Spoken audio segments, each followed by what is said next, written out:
Hey guys, Roman Reaper here. So I'm outside ODing, as you can see, and I'm about to head in to see the Phoenician Scheme. Yeah, new Wes Anderson film.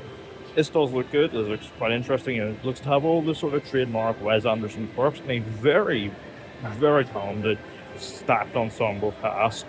So yeah, I'm hoping that this will deliver a reliably entertaining Wes Anderson little quirky caper about a family business. So I'm about to head in, get some snacks, and get seated for the Phoenician Scheme.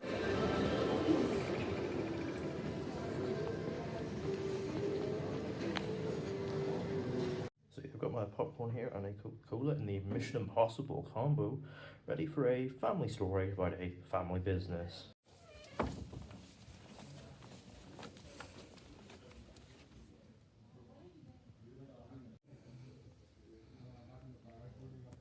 So yeah, the Phoenician Scheme. I'm back from seeing it. This is of course directed by Wes Anderson, of which he also wrote the story with Roman Coppola, who for all the post-Grand Budapest Hotel films has been his story writing partner, and it's proven to be a fairly reliable working relationship that obviously continues here. And look, I knew what to expect from this going in, because, well, it's a new Wes Anderson film, and the trailers have very much been selling, that all the sort of staples of his filmmaking style are once again present and correct. And look, as someone who's enjoyed Wes's other films, yeah, I looked forward to seeing what he would bring to this, fairly intriguing sounding story of corporate espionage.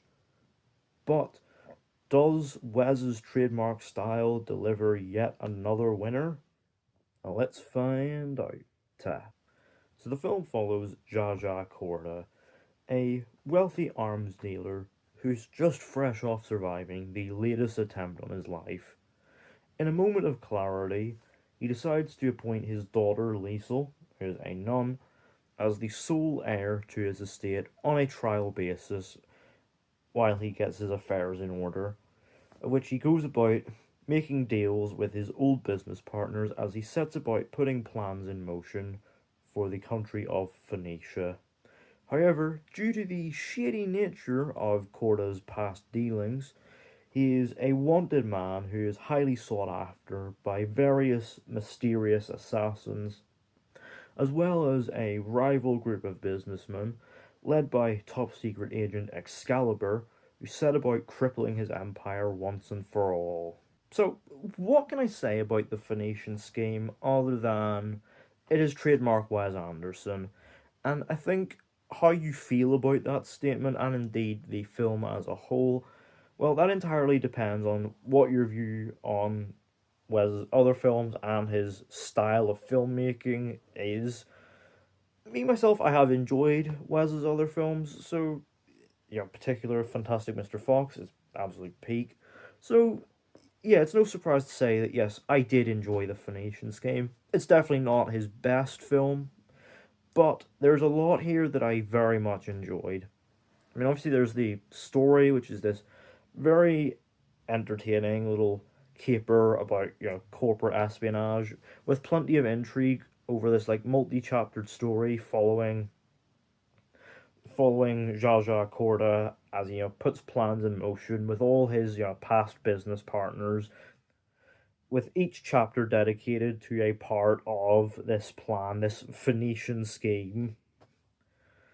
And you've also got this other stuff with these assassins and shady businessmen trying to bring him down. It's very, very interesting stuff. But there's also this like meta element in the form of these like black and white dreamlike sequences, and the story does get a little dense as a result with all this stuff it's balancing, but it never gets too dense or convoluted. I think in part due to the very whimsical and quirky tone and element of quite deadpan comedy.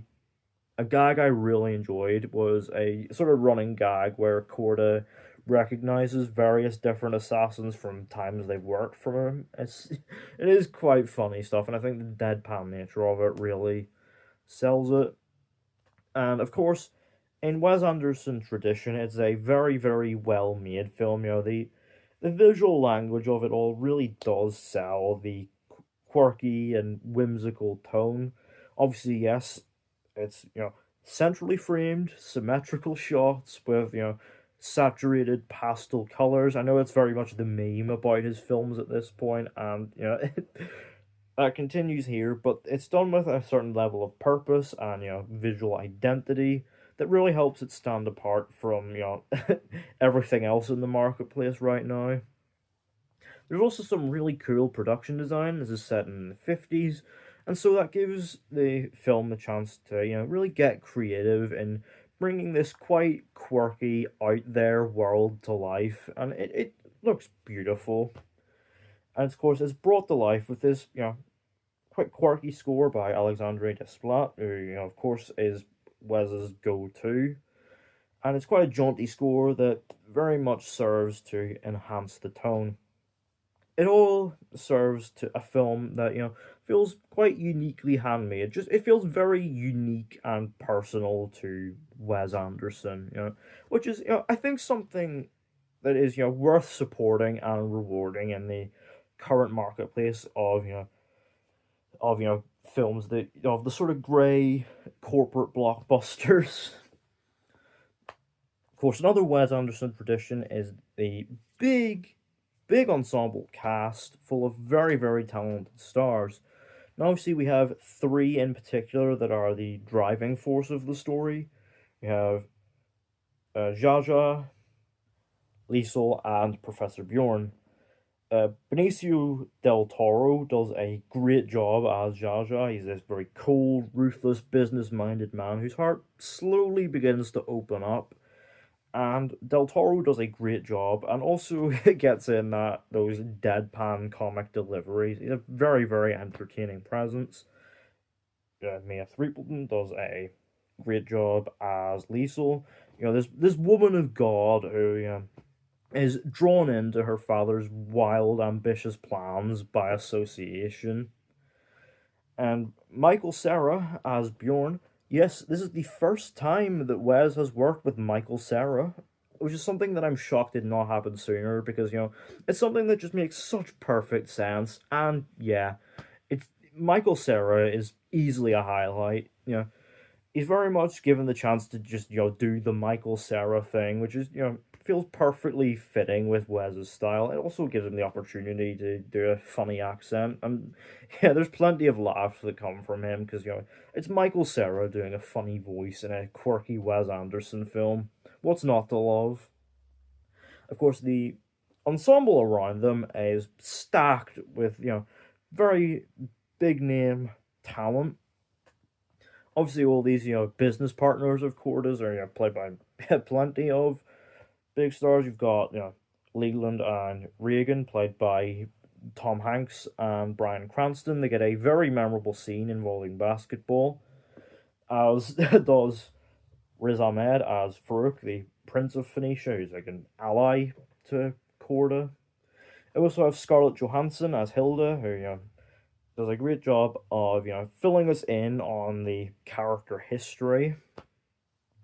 We also have Matthew Amalric and Jeffrey Wright as a couple more of Corda's business partners who again have their sort of quirky characteristics of their own. In fact, all these characters have their little memorable quirks. It makes them interesting and helps them stand out. Then it's just some real entertaining screen presences. A particular memorable one being Benedict Cumberbatch as Nubar, Corda's brother, who he has a quite difficult relationship with. Richard Ayoade is also in this, playing this, Sergio, the leader of this armed revolutionary group, and Richard Ayoade working with Wes Anderson is another thing that I'm shocked didn't happen a lot sooner, because of course they've only actually started working together in the last few years. Because Richard Ayoade and his whole deadpan, straight-faced comic persona is just perfect for Wes Anderson's style, and yeah, proves a memorable point of this as well. We also have Rupert Friend, who's become another frequent collaborator of Wes's over recent years. as Excalibur. He's very much plotting from the shadows to bring Corda down. All these characters have their unique personalities and quirks that do help them stand out from each other and ensure that they do have their share of memorable moments. And of course, it all builds to a finale with plenty of big twists and some interesting payoffs that will, leave the Wes Anderson faithful feeling very satisfied, as I did. Although the sort of meta nature of it all and how the film gets kind of bogged down in it means that the film is a bit emotionally at arm's length. Again, that's not to say I wasn't satisfied or invested in any of it, because I was. But it means that the film is emotionally kind of distant. The film commits to this meta stuff at the expense of its emotional stuff, if that makes any sense. But I did enjoy the film overall. Overall, the Phoenician Scheme is very much Wes Anderson once again playing to the faithful. And if you're someone who has not enjoyed Wes's other films, yeah, you're likely to be lost here. It's not the best thing he's ever made, but it is an enjoyable little caper. Out of 10, the Phoenician Scheme gets a 7.5. So yeah, let me know down in the comments. Have you seen the Phoenician Scheme? What did you think of it? What is your favourite Wes Anderson film? And are you looking forward to potential future collaborations between Wes and Michael Cera? Let me know all that down in the comments. Don't forget to hit the thumbs up button if you enjoyed. Don't forget to hit the subscribe button if you're new. And don't forget to turn on post notifications so you don't miss an upload.